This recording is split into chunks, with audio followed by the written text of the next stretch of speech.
Bonjour et bienvenue dans Outdoor Minds. La chance, c'est ce petit quelque chose d'imprévisible qui change tout. Un alignement de circonstances, une rencontre inattendue, un moment où tout bascule. Mais est-ce vraiment un hasard ou une aptitude à saisir l'instant, à oser au bon moment? Je suis Armelle Solélac, serial entrepreneur, investisseuse et double tour du mondiste. Pour cette 7e saison, nous partons à la rencontre de celles et ceux qui ont croisé la chance ou qui l'ont provoquée. Athlètes, entrepreneurs, investisseurs, ils nous racontent les coups de bol, les signaux faibles et les carrefours invisibles où tout s'est joué. Allez, c'est parti pour une nouvelle rencontre. Cet épisode d'Outdoor Minds vous est offert grâce au soutien d'Above and Beyond, le fonds d'investissement Early Stage, spécialiste des secteurs du tourisme, des sports et des loisirs. Bonjour à tous, aujourd'hui nous avons le plaisir d'accueillir Luc Montigo, qui est Handi aventurier. Bonjour Luc. Bonjour. Alors Luc, tu es atteint de dystonie. Tous nos auditeurs ne connaissent pas nécessairement cette maladie. Est-ce que tu peux nous en parler ? Oui, tout à fait. Alors, la dystonie, c'est une maladie neurologique qui, pour ma part, entraîne des troubles de l'élocution et de la motricité fine. Il y a moins de 70 000 personnes en France atteintes de cette maladie. Et si je peux caricaturer les symptômes, on va dire, c'est comme si on a un fil électrique entre la neurone et le bout du muscle. Et ce fil électrique, pour moi, il est coupé. Enfin, il est fracturé. Et donc, en gros, j'essaye d'appeler mon électricien et il me dit, je peux rien faire pour toi, donc je trouve d'autres solutions. Alors, tu te résumes pas à une maladie. Est-ce que tu peux nous raconter un peu les grandes étapes de ta vie jusqu'à aujourd'hui ? Oui, alors la plus grande étape, on va dire, c'est la naissance. C'est là où tout a débuté et où tout a débuté pour cette maladie aussi, ce handicap.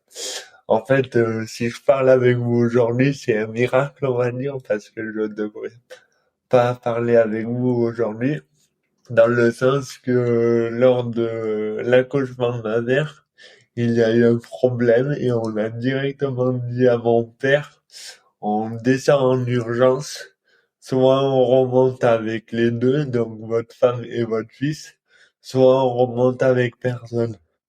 Donc je vous avoue, c'est pas trop rassurant d'entendre ça le jour de la naissance de son fils. Et si je suis là, c'est que tout va bien, ma mère va bien, tout est impeccable. Et donc voilà, il y a eu un manque d'oxygène dans le cerveau. Et 2 jours après, on a dit à ma mère, j'étais sous couveuse. On sait pas comment vous dire, il n'arrive pas à respirer, on attend qu'il décède. Ma mère, elle a dit hors de question, je vais le voir. Et elle est venue me voir, elle m'a parlé et je l'écoutais. Donc je me suis mis à respirer et j'ai écouté et depuis je respire très bien.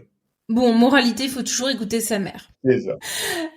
Donc, tu es devenu un grand sportif. Est-ce que tu peux nous présenter un peu les différents challenges que tu as relevés et peut-être terminer aussi par le dernier en particulier que tu as conduit?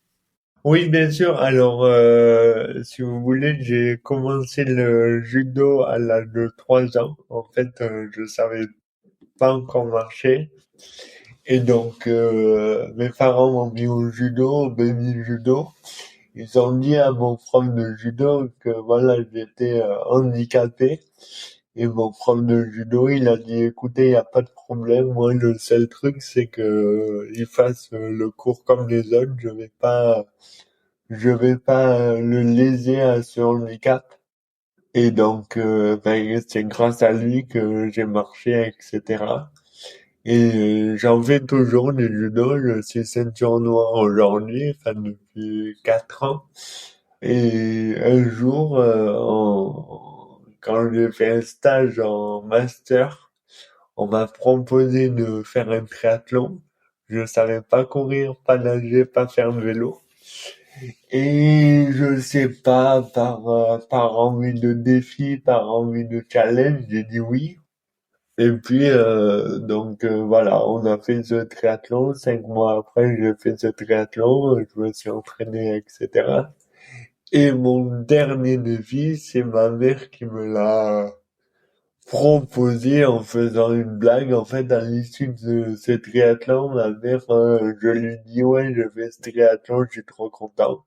Elle m'a dit, ouf, tu vas jamais t'arrêter, tu vas finir par faire quoi, un Tour de France? Et moi, très poli, eh ben, j'ai dit oui. Donc, c'était ce Tour de France que j'ai fait. Alors, est-ce que tu peux nous raconter quelques anecdotes liées à ce Tour de France? Est-ce que éventuellement tu as eu des galères que tu as rencontrées au long de ta route? Alors oui, j'ai eu beaucoup de galères, mais pas que au long de ma route, c'est vraiment au long du projet. Parce que ce projet-là, je l'ai fait à partir de zéro. Il y avait personne dans ma famille qui était entrepreneur déjà. Et de plus que ça, il y avait personne dans ma famille qui avait fait des aventures. Donc il y avait tout à construire, il y avait tout à faire. Donc à savoir le parcours, le budget, le recherche de financement, les partenaires, etc. Donc quand vous allez voir un partenaire et que vous lui dites ouais ben voilà je veux faire un Tour de France, il me dit ok tu fais du vélo depuis combien de temps? Mais 3 mois. Ok c'est compliqué. Tu fais de la course à pied depuis combien de temps? Je lui dis 2 mois. Il me dit ok et je lui dis par contre je suis handicapé aussi. Il me dit ok ben tu sais quoi la porte par laquelle tu es rentré elle fait sortir aussi donc je t'en prie vas-y. Et donc voilà il y a eu beaucoup de galères. Et après, pendant ce tour, forcément, il y a eu, j'ai voulu absolument faire un col parce que qui dit Tour de France dit les Alpes et dit un col. Pendant cette étape-là, il y a ma cheville qui a failli me lâcher au cours de cette étape. J'avais un début de tendinite à la cheville.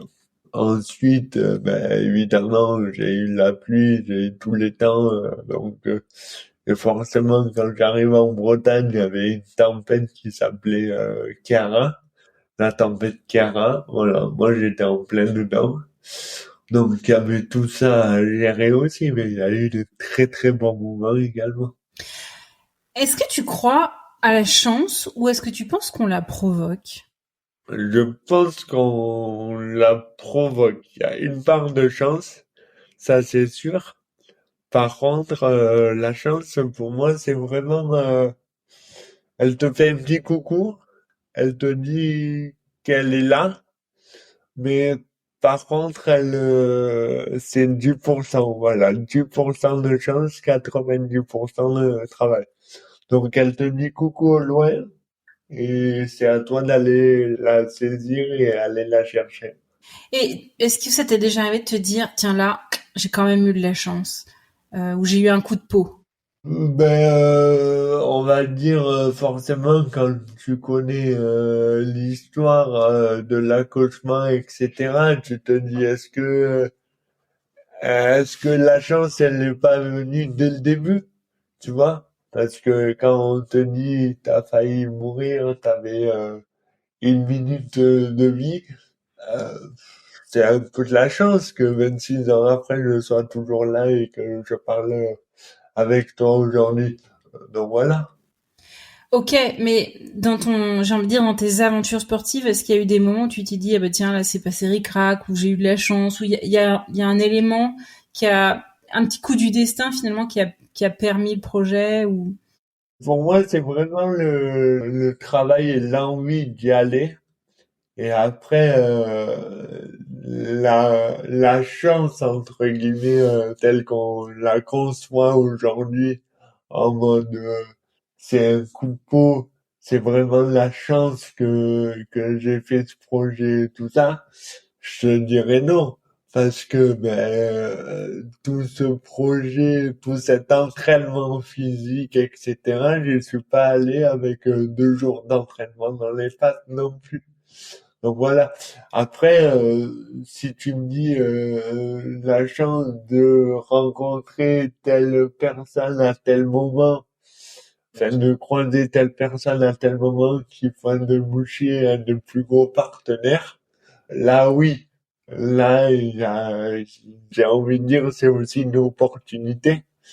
Une opportunité de te dire, encore une fois, la chance, elle est là. La personne est dans la même soirée que toi. Ça serait peut-être ta chance. Par contre, c'est pas cette personne qui vient te parler, c'est toi qui dois aller, encore une fois, elle te dit coucou au loin, et c'est toi qui dois aller la chercher et, et l'accueillir. Justement, est-ce qu'il y a une personne ou un événement qui a un peu changé le cours de ton parcours sportif? Il y a plusieurs événements. Il y a un partenaire qui m'a dit, ben, viens à une soirée sport et business, et j'y suis allé, j'ai présenté mon projet. À l'issue de cette soirée-là, il y avait deux autres partenaires qui m'ont rejoint dans cette aventure, et on m'a proposé d'aller à une autre soirée.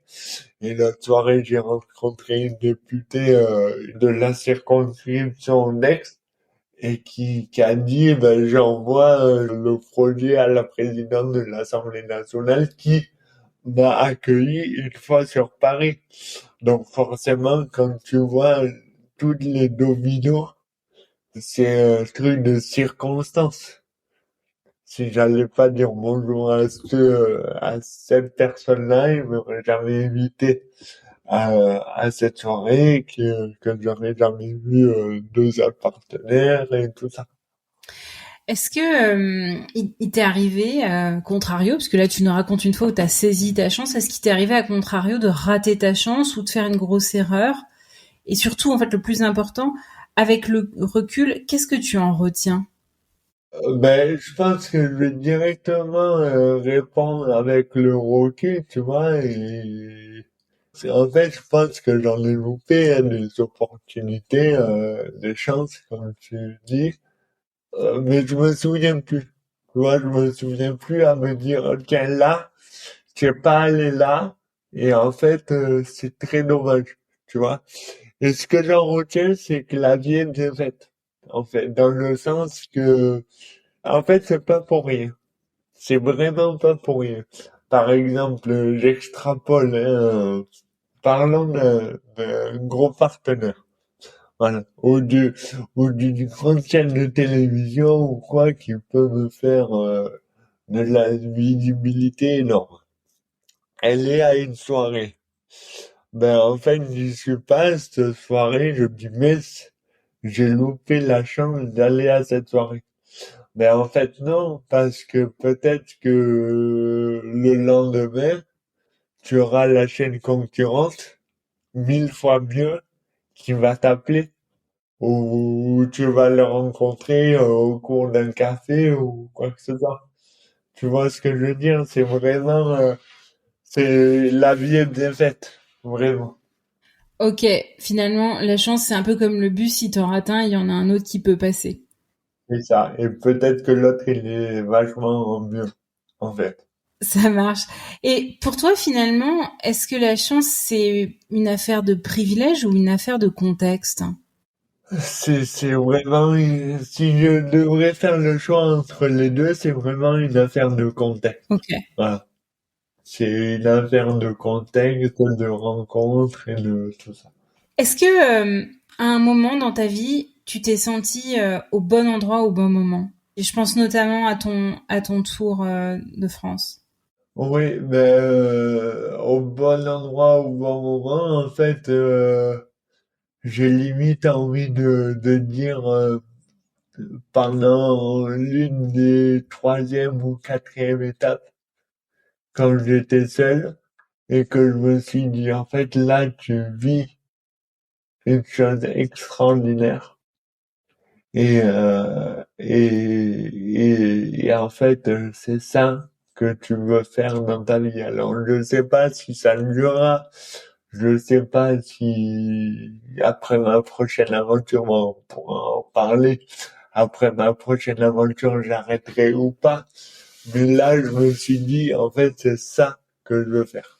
Et donc, c'est le bon endroit et le bon moment pour. Alors du coup, est-ce que tu peux nous parler ou pas de ta prochaine aventure? Évidemment, alors moi, ma prochaine aventure, c'est simple. Sur le papier, on va dire. Je vais faire Toulon-Calvi, donc France métropolitaine jusqu'à la Corse, en kayak à pédale, en relais avec ma mère. Donc on va faire des relais de 4 heures jour et nuit. Il y a plus de 250 kilomètres et on a un peu plus de 54, 56 heures de traversée. Ok, donc du très long cours. Euh, d'une manière générale, quand tu es sur des efforts au long cours comme ça, il y a toujours des moments difficiles. Comment est-ce que tu puisses ta motivation ou éventuellement où est-ce que tu puisses ta motivation dans ces moments difficiles? Ben là, tu vois, c'est complètement différent du Tour de France parce qu'on est vraiment sur le Tour de France qui a duré 3 mois, donc très très long. Et là, ça va être 56 heures, c'est très court, c'est très intense. Donc la préparation n'est pas la même. Et donc j'ai aussi une préparatrice mentale qui me permet de visualiser, qui me permet de m'enlever tous les sources de stress et tout ça. Et on va dire, ma principale source de motivation, c'est la cause, en fait. Parce que là, on dit que, ouais, il est fou, il fait un Tour de France, il fait une traversée, il kiffe sa vie et tout ça, tant mieux. Mais en fait, chaque projet, il y a un but derrière. Et chaque projet, il y a une association derrière. Le Tour de France, je l'ai fait pour l'association sur la dystonie, récolter des dons pour l'association sur la dystonie, un maximum de dons, et on a très bien pu faire un gros chèque pour la recherche. Donc là, je suis très content. Et là, pour ce projet-là, on va faire toujours sur le handicap. On a choisi l'association Louis, Jules et compagnie, qui est l'association sur l'autisme, qui lutte contre l'autisme, entre guillemets, en aidant les familles, donc en accueillant les familles lors du diagnostic, en proposant des séjours un peu repos pour les enfants, donc des séjours à la montagne, des séjours à la mer, etc. Et pourquoi cette association? En fait, parce que mon petit cousin est autiste et il a été accompagné par cette association. Donc c'est un moyen pour moi de leur dire merci. Merci de tout ce que vous avez fait. Donc ça, c'est vraiment ma source de motivation. Quand moi, je me dis j'en ai marre, qu'est-ce que je fous là? Pourquoi je me suis mis dans ce projet farfelu, pour pas dire d'autres termes, ben, je dis non, en fait, voilà, j'ai l'image de mon cousin dans le cerveau, l'image de cette association dans mon cerveau, et je me dis, voilà, c'est pour eux que je le fais. Quel est le meilleur conseil qu'on t'ait donné? Quand mes données profitent, Et celui que tu donnerais à quelqu'un qui attend le bon moment ou qui attend le coup de chance pour se lancer dans un projet? qui attendre. Oui. Ah, tu connais pas le mot attendre, moi. Donc, vas-y, fonce, c'est maintenant. Et au pire, tombe. Au pire, tu vas faire quoi? Tu vas faire aïe quand tu vas tomber. Mais c'est tout. 2 jours après, tu auras plus mal. Donc, tombe, relève-toi et avance. Ma philosophie de vie et le judo m'a appris une chose, c'est que la première chose qu'on t'apprend au judo, c'est de tomber. Voilà. C'est contradictoire quand on sait que dans les Jeux Olympiques et tout ça, en fait, il faut pas tomber. Par contre, la première chose qu'on t'apprend, c'est de tomber. Pourquoi? En fait, pour mieux te relever derrière. Et donc, allez-y, faites-le tomber. Je te remercie, j'aime beaucoup cette approche. Est-ce que tu aurais un conseil de livre à lire ou un documentaire ou un film à regarder? Documentaire, je vais peut-être vendre le mien, entre guillemets. Le documentaire sur mon Tour de France. Non, mais je plaisante, bien sûr.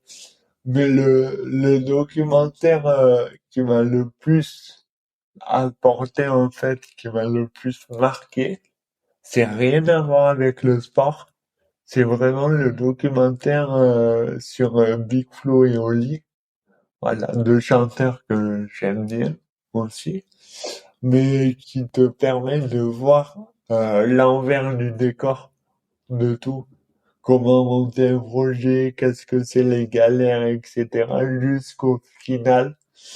Et on parlait de galères tout à l'heure dans ce documentaire. Ils regardent la météo pour faire leur stadium, donc leur tout premier stadium à Toulouse. Et la météo annonce orage, torrent, orange. Tu vois, sur vigilance orange, en sachant que le maximum c'est le rouge. Donc voilà, c'est une galère à trouver une solution et c'est vraiment un documentaire très bien à regarder. Et ma dernière question, Luc, qu'est-ce que tu sais avec une absolue certitude? Ah, moi je sais rien. Moi je sais rien. Enfin, ce que je sais entre guillemets, c'est qu'on a une seule vie. Voilà, c'est pas dans un jeu vidéo où à la fin du jeu, on va faire un replay parce qu'on a loupé des trucs. On en a qu'une. Et quand on est dans la boîte, on est dans la boîte. Donc après, c'est à nous de voir ce qu'on veut faire avant d'être dans cette boîte.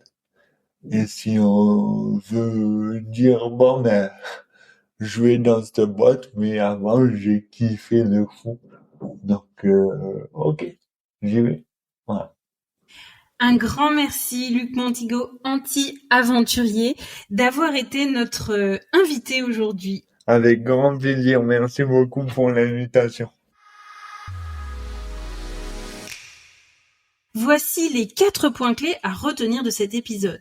Le premier, c'est l'astuce de Luc. Pour rencontrer votre chance, sortez en soirée. Le deuxième point, c'est le conseil de Luc. On n'a qu'une seule vie, alors foncez, tombez, relevez-vous et foncez à nouveau. Le troisième point, c'est que si vous avez une baisse de motivation dans vos projets, rappelez-vous de votre objectif final, le pourquoi de votre projet. Et enfin, si vous souhaitez faire un don à l'association des personnes atteintes de dystonie, eh bien, je vous invite à aller sur le site d'Amadis.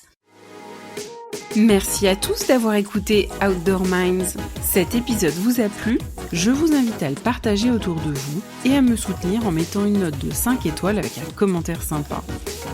Cela m'aidera beaucoup pour faire connaître ce podcast et mettre en lumière tous ces leaders qui le méritent. Vous voulez découvrir de nouvelles personnalités inspirantes? Alors je vous donne rendez-vous la semaine prochaine. À très vite sur Outdoor Minds.